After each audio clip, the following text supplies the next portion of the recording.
Hello and welcome. Even though Mahmoud Ahmadinejad is taking the oath of office for another 4 years as Iran's president, will the Iranian people give him a second chance? His swearing-in ceremony at Tehran's parliament was ignored by some prominent political and religious figures, among them the former president Ali Hashemi Rafsanjani. The defeated candidate Mir Hossein Mousavi also boycotted the ceremony and has vowed to continue his campaign against Mr. Ahmadinejad. It has already sparked some of the worst turmoil since Iran's Islamic Revolution in 1979, with at least 30 people killed in violence between protesters and security forces. And the video of the fatal shooting of the young woman Neda Agha Sultan became one of the most defining images of the protests. On today's show we ask, can Iran reconcile its bitter political divisions? Remember, you can join our conversation with your questions and comments. Log on to livestation.com/AJE, enter the chat room and take part, and we'll take your phone calls on the show as well. Joining me today to discuss Iran's political future is Doki Fasihian, here in the studio in Washington, D.C. She is with the National Iranian-American Council, and she also serves as the Executive Director of the Democracy Coalition Project, a non-governmental organization that researches and advocates democracy and human rights through the United Nations. Also with us is political scientist Kaveh Afrasiabi, who taught political science at Tehran University and has been a visiting scholar at Harvard. Dr. Afrasiabi is also the author of several books and a regular contributor to the UN Chronicle and Asia Times. His latest book is Looking for Rights at Harvard, where he details his battle in court against Harvard University for civil rights violations. I welcome you both to the show. And Dr. Fasihian, if I can start with you. Natalia here out of Iran is clear right now. What's happened to Iran's latest revolution? Has it been basically hailed, has it gone? It was being hailed as the next step in changing what's going on there. Mm-hmm. What's happening with it? You're saying, is it over? I don't think it's over. I think even if you look at the inauguration today, Iranian protesters were still out on the streets. They were out on the streets on Monday. They have not come off the streets really since the election that took place. So I think what's happened is even though the Supreme Leader has moved forward with swearing in Ahmadinejad as president, the Iranian public has not been convinced that this is their president. And so they're still on the streets despite brutal crackdown against them, and I think this has turned into a much broader civil rights movement for them, where they've basically saying that they want their civil and political rights back, and they want to expand their civil and political rights. How far are they willing to push things, considering the crackdowns being quite hard, so many arrests and so on? Fears that Mr. Mousavi may also be one of those arrested. How subdued is the situation? Well, I mean, I think we have seen that it's dwindled. I mean, the numbers on the streets have dwindled.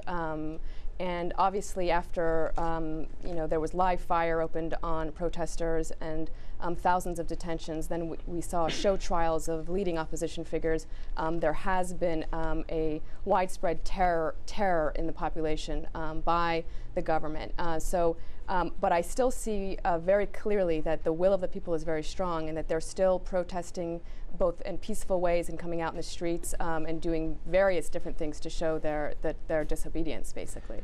Well, let me bring in Dr. Kaveh Afrasiabi here and ask you, sir, how strong is President Ahmadinejad's position in his second term, considering how bitter and bloody the sort of election campaign protests were? Well, I believe that President Ahmadinejad considered himself even stronger than the first term, because he received 7 million more votes than the first term. And, he has the mandate of 24 million voters. And he believes that, and I think justifiably so, that the majority of voters have voted for him, and he has a strong mandate, and that the rifts of the post-election are coming to a close, and he's focusing on restructuring the economy and on the foreign policy priorities, etc.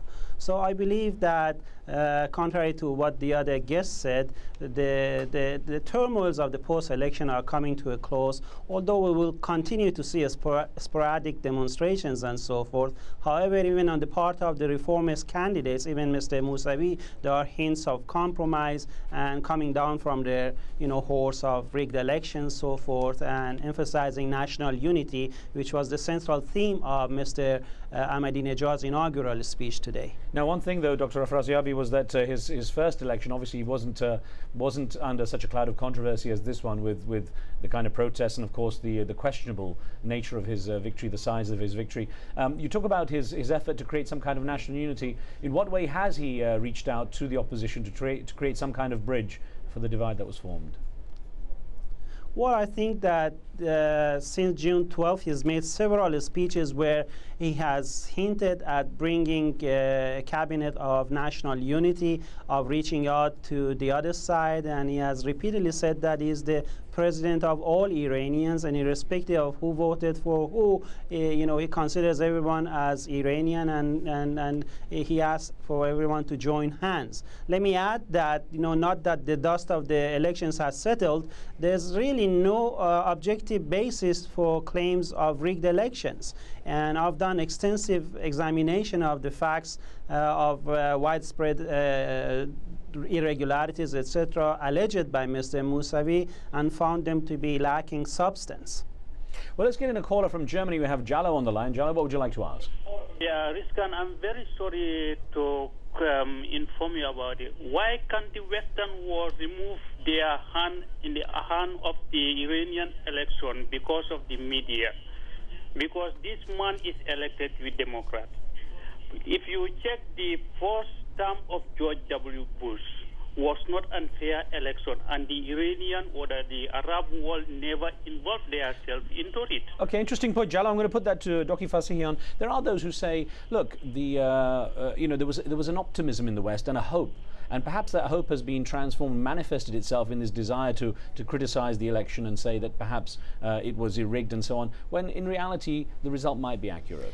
It's exactly the contrary. In fact, the West has been engaged. The Europeans have been engaged with the Iranians. They have embassies in Iran.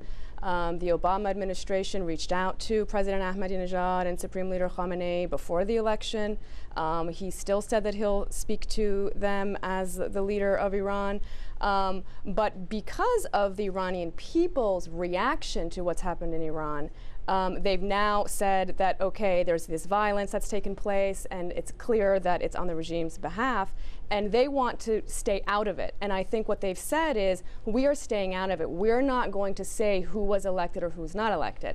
On the contrary, what's happened is you see other countries like the Russians and Chinese and others who've quickly congratulated Mr. Ahmadinejad when there is this huge controversy. So, let's not have this double standard and say it's the West that always wants to interfere. In fact, the West has not interfered. If it's anyone that has not interfered and sort of stepped back and said, let the Iranian people decide, it's been the West, it's been the United States. Well, I'm really sorry that the speaker doesn't see the smoke, let alone the fire, because, the Obama administration has continued his predecessor's policy of dispensing hundreds of millions of dollars to destabilize Iran. We've had a barrage of media propaganda to, forestall democratic, pluralistic elections under the guise of a velvet revolution, and so many evidences of, in particular, British complicity in so many different ways before, during, and after the elections. And I've documented some of those in my writings, including one to the European Parliament.